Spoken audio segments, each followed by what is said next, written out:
Hey, everybody. Welcome back to another episode of our Meet the Candidates series for Cambridge City Council and Cambridge School Committee. Right now, we have a veteran of the Cambridge School Committee, ladies and gentlemen. Rachel Weinstein has served how many terms? Two, Rachel? Two. Three? You got it. She served 2 terms, and she's running for a 3rd term on the Cambridge School Committee. Drum roll, please. Please welcome the one and only Rachel Weinstein. Rachel, tell people about yourself, a little bit about your background, how long have you lived in Cambridge, and why are you running for a 3rd term on the Cambridge School Committee? First, Jimmy, let me just say thank you for all that you do for our community and for doing this series to help educate voters and have them make informed choices. I appreciate you making this space. My pleasure. Thank you. I grew up here in Cambridge. I grew up on Sherman Street. I went through the schools K through 12. I had a wonderful experience in them and turned me into a public school champion. At the same time, I realized that my classes got whiter and wealthier as I, got closer to senior year. And I knew we had some systemic issues we had to deal with around race and class. And that has been driven home to me by having a child who's now a sophomore in high school. She's Black. She has had a much bumpier ride in our schools than I had. And that remains, you've heard me say this when we've talked before, but that remains my passion for serving, is making sure that our schools are welcoming and affirming, expect great things of all our students, and prepare everyone for success after 12th grade. Mm-hmm. And tell me, Rachel, what your experience the last couple of terms on the Cambridge School Committee, what's the school committee doing well? What are the Cambridge schools doing well? And where do we need improvement? Yeah. So you've probably heard this from others as well. I think there are a few things we're doing well. It's really exciting after decades of work to see that we will have what used to be called Universal Pre-Kindergarten. UPK is now the Cambridge Preschool Program, starting this coming fall. Families are going to register in just a month or two. I think that one of the things I'm pleased about from this last term is we have a new district plan. It's basically the strategic plan for the district. Our old plans literally had different expectations for Black students and white students, like this. And so what were we messaging to families and students that we didn't expect kids of color to even be on grade level? So the new district plan, we actually expect all students with disabilities, students who are multilingual learners, students of color, students with low incomes, everyone should be achieving at or above grade level. So that's something that we're doing well. And then, I'd be remiss if I didn't mention our students themselves. We always have such amazing student leadership. And so I love working with the young people. Mm-hmm. And so what are some of the challenges then? These challenges, they're long-term challenges. They take more than a 2-year term to fix.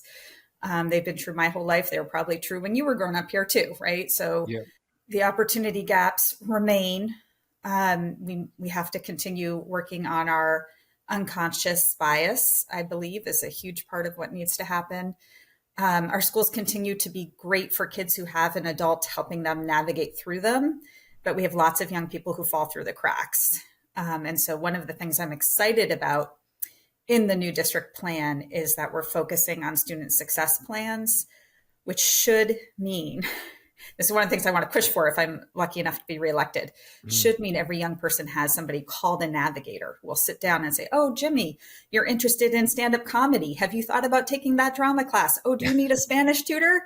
And help you navigate your way through that sets you up to go after your dreams. Right. Sort of like a guidance counselor. It's a guidance counselor, but our guidance counselors have so many students on their caseloads that this is more, it's closer, I would say, to what we do with students with disabilities, where you sit down and you have an individualized education plan. To sit down and do that with each student and say, okay, what are your strengths? What are your interests? What supports do you need? Let's put that together in a plan. Sort of like a mentor or a coach. Yes. Yeah. That's exactly it, because it's the mentors and the coaches who are playing that role now for the young people who are lucky enough to find them. And so this is, making sure every young person has someone like that. That's pretty amazing that you could get that type of support. and the school, because you're right. I mean, if you don't have somebody at home that's advocating for you, I could just remember when my son was applying for colleges. I mean, my wife and I are both educated. I'm looking at these applications going, you got to be kidding me. It's me. You need a PhD to figure some of this stuff out. But tell me, and the tutoring program, tell me about that. That's an exciting new development, isn't it? Yeah. So the tutoring program is the superintendent's response to both what happened during COVID and our gaps widening, and the pre-existing opportunity and achievement gaps, right? And so she has proposed and is implementing a plan where any student who is 2 or more years behind grade level will have the opportunity to have strategic tutoring a few times a week. And I think that is a good move. I want to make sure that most of that time is human centered, that our educators are the ones delivering the tutoring and we're not just relying on software. So that's something I'm keeping a close eye on. We sometimes rely heavily on software more than I think is useful. Right. And speaking of the superintendent, she didn't get a great review recently in the evaluation. And what are your thoughts about that? Do you feel like she's doing a good job, or this person is the right person for the job? Or what would your assessment be of that? Oh, you're throwing me the softballs, huh, Jimmy? Oh. No, it's a good question. It's a good and important question. I think I asked everybody the same question. Okay, good.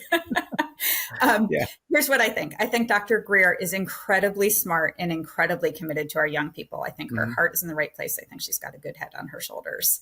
And I hope that she will be successful by taking into account our feedback about process. I think here in Cambridge, we care a lot about what our educators think and what our students and families think. And so sometimes you have to go slow to go fast and bring people along with you. And I know she has heard that and is, digesting it. Right, right. So tell me, if you're reelected, what are your top 3 to 5 priorities that you would like to see, that you would like to work on and hopefully bring the whole school system to another level and continue the progress that we're already making? Yeah. I mean, we've talked around some of mine. I think one is our young people are really still hurting from the COVID era. And we're seeing that play out differently at different ages, but they need help connecting with their peers. They need more mental health support. So that's one, is just full recovery from remote schooling and so forth. The second is really around the student navigators that we discussed. I think if a district like Nashville that has tens of thousands of students can do it, so can Cambridge. And a third is around our organizational culture. Actually, it gets back to your last question. What I would really like to see in this next term, I would like us to work on our relationships with our employees, with our families, with our students, so that Cambridge Public Schools is a workforce that has high morale, that is proud to be there, feels respected, and that young people and their caregivers also feel that their participation in processes, whether it's a hiring of a new principal, or developing, our vision of a graduate, whatever the process is that the district is taking on, that they feel that their time is valuable and their voices are heard. Right. And where are we now with the teacher's contract? Is that imminent, that's going to be passed, or where are we with that? I know they've been working for a while without a contract. Is that correct? Well, technically, this is one of the things you learn in these jobs. Technically, they're not working without a contract. Technically, until you have a new contract, the old contract is still in effect. Okay. But their broader point is well taken, right? That we do not yet have a new contract. And in my opinion, we're 1 to 2 meetings away from that. Like cross your fingers. I feel like we're close. That we are not there quite yet. Okay. And tell me, what organizations, if any, have endorsed you in your campaign? Sure. I have a few endorsements. The ones that come to mind are the Massachusetts Women's Political Caucus, which supports Democratic women, pro-choice women. Our Revolution Cambridge, which is a left-leaning group, and the International Laborers here in Cambridge. I'm proud to have their backing as well. Great. And Rachel, I didn't ask the other candidates this, but it just occurred to me, are all of the schools on basically the same page in terms of the curriculum? Or is it or do teachers have a lot of discretion in the classroom about what they're going to focus on? Or is there a standard, operating procedure for like third grade, eighth grade, et cetera?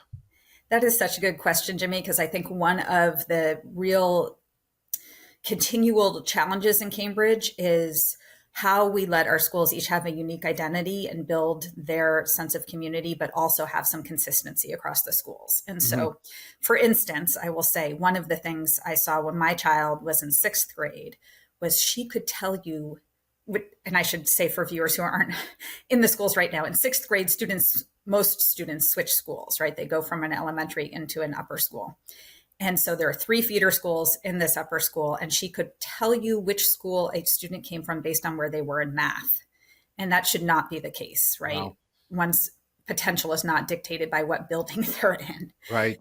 So one thing I will give kudos to this superintendent for is we have adopted illustrative math, which is supposed to be sort of the gold standard of math curricula across the district. So that in theory, in a couple of years, when sixth graders join new communities, they will all be ready to do sixth grade math. And you won't be able to tell who came from which school. Mm-hmm. So that's in the works to try to a more uniform approach to education in the city. Yeah, it's in bits and pieces. Yes. Yeah. Okay. And Rachel, please, a closing statement, and where can people find out more about you, and how can they, get involved, get a yard sign, help you out, volunteer, make a large contribution, whatever the spirit, if the spirit moves them, how can they help Rachel Weinstein in her candidacy for Cambridge School Committee? I so appreciate that, Jimmy. My website is Rachel for Cambridge, all spelled out. If you go to rachelforcambridge.com, and actually probably the best way to get to know more about me is to go to the blog section of that, Rachel's Reflections. You'll get a sense of my thinking over my service. But there are also links there to volunteer, to sign up for the news. It's a monthly newsletter, so I don't flood anyone's inboxes, and to donate. So that's where to go. I will say in closing that I care so deeply about our schools and our young people. I think I have shown that I follow through on my commitments, that I collaborate closely with educators and students and families, and also that, we're losing Fred Fantini after 40 years. And, that is a ton of institutional knowledge. And I'm actually positioned to be the senior member now because I've been vice chair the last term. So part of my pitch to the voters is to consider the importance of having a steady hand on the till, and someone who's willing to do the hard work. So I don't shy from the hard work, whether that's about COVID, whether that's about the superintendent's evaluation, labor negotiations, and even just this week, supporting both our Jewish and our Muslim students. My name's Rachel Weinstein. I ask for your number 1 vote, and I so appreciate your consideration. All righty, Rachel. Thank you so much for joining us today. We will see you on the campaign trail. Wishing you the best of luck. Rachel Weinstein, ladies and gentlemen, candidate for Cambridge School Committee. You can find out more about her at rachelforcambridge.com. Is that correct? That's perfect. Thank you, Jimmy. Great. My pleasure. Thank you.